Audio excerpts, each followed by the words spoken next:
Oh, there you are. Sorry, Now this is better. Wait. Let me log in. Now we can connect like humans. This was almost a month ago. I was in a different place, and this is how the journey started. Okay, so there are a couple of things you probably shouldn't do with these on. Running on a treadmill.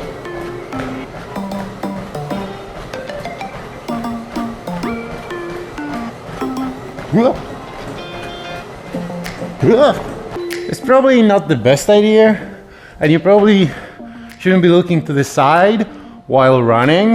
It doesn't make sense, but it's manageable. You definitely shouldn't be doing this. There's a lot of noise, even in a very well lit scenario. The only thing that glasses deal better with than your eyes is the direct sunlight. But let's move. Let's see what happens. Moving too fast, content will remain hidden. Okay. So this already. Can you? Now this pops up. So it takes a lot of your vision. It's still a terrible idea, of course, to drive a car with these on. I was at an empty parking lot, doing probably 5 miles an hour for 10 seconds. And then I did it again in the evening to realize what everybody knows now, that Apple Vision Pro goggles limit your vision significantly while it's dark. It's like replacing your eyes with a smartphone camera. You'd hate it. Okay, now walking.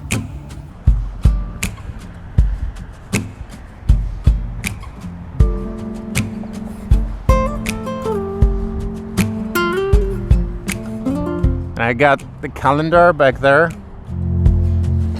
Oh, it's here. And now, what is this? Safari. So you can walk quite far with your screens, or leave them, or put them on a building. But if you want to move, yeah.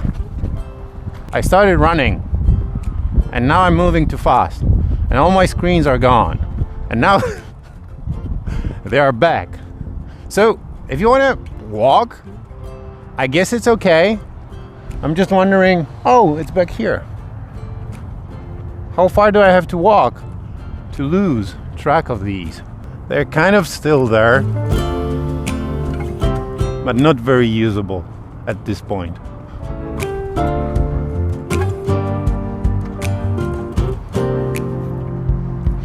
Now I can pick one up. Whoa! And it's here with me.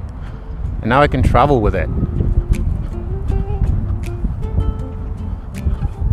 So walking is cool. How about FaceTiming your friend? And you want to show him your persona. Oh, that is terrifying.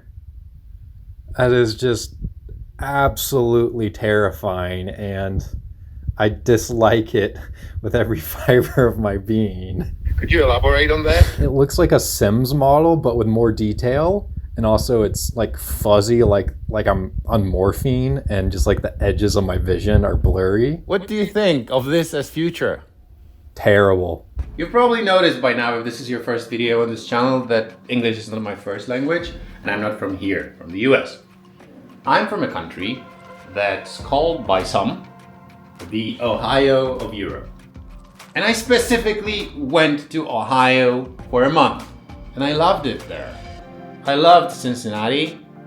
I loved Columbus. The other thing that is kind of positive in this scenario is that I'm gonna sit on the plane for about 9 hours straight. Even though I was traveling in an extremely comfortable seat, no one was looking at me. Like, I'm not the person that enjoys going around with these on. I don't feel that people look at me and think, oh, this is the intelligent one. He's probably working on something while casually walking around with these on. No, I think people are more like, oh, this is the annoying one. He's probably got his Tesla rusting in the driveway, and he pays a monthly fee to Elon Musk. And he's got these, obviously. Even though my traveling situation was extremely comfortable, my head started hurting after an hour. I did some editing, but it was even worse than doing it with the goggles on the ground. And then I got back. And here, in the Ohio of Europe, and Europe in general, these goggles are not available, so people were excited. People wanted to try them on. People wanted to feel the excitement. But then, with time, the excitement was gradually diminishing. I know that many clients in the US are returning their Vision Pro, and I can understand them. Apple has successfully convinced non-VR freaks like me that this is not a VR headset. And I'm gonna be honest with you, I'm not too much into VR headsets.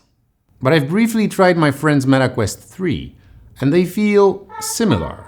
They're obviously not the same, but it's like, for a regular person at least, I call myself a regular person, it's like moving from a Mac OS to Windows. These are not for gaming, obviously, at least for now, and MetaQuest has a great community. Like, when you own the Quests, you feel like you're part of a great community of people that try to come up with interesting ideas.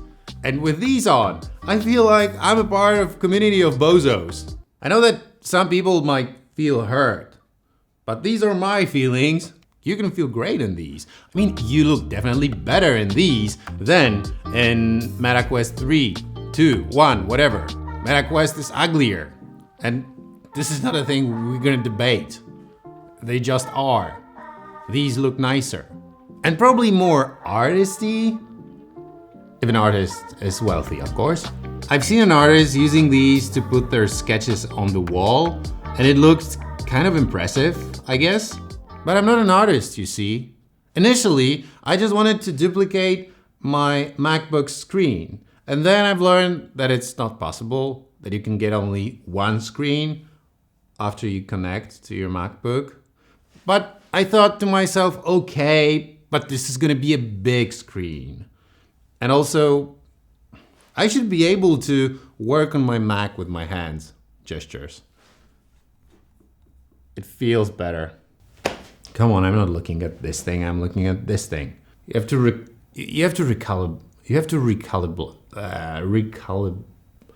recalibration, that's probably how you pronounce that. You have to recalibrate these from time to time, because you're like looking at one point and they think you're looking at the other. So yeah, but that's not a biggie. So yeah, this is my huge screen and I thought it's gonna be great.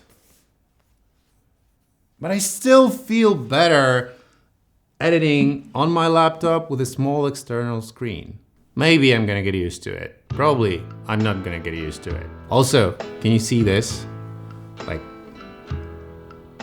can you see the noise?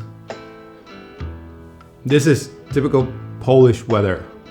It's great. Also, not everything is sharp, so I find myself, especially when using a phone, just looking at it like that, just to read everything that's written with small letters or anything on my computer. So there are like waves in front of my eyes. Like the screen is wavy, but after you see the recording, you probably won't notice the wavy part because they get rid of it somehow. Also, for all the Europeans out there, if you buy these, you'll have to sign in with a US Apple ID. And if you want to connect these to your MacBook, you'll have to be signed in with the US Apple ID on the MacBook as well. If not, you won't be able to connect. There are, of course, so many apps here.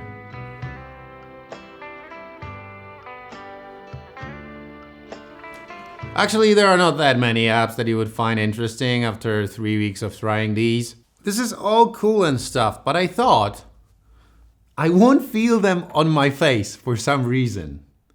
I thought that I'm just gonna put them on, feel nothing, like I was wearing regular glasses, and be immersed in this virtual world. Why?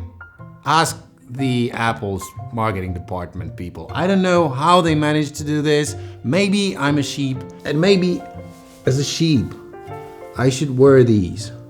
But is this the future of sheeps or humans?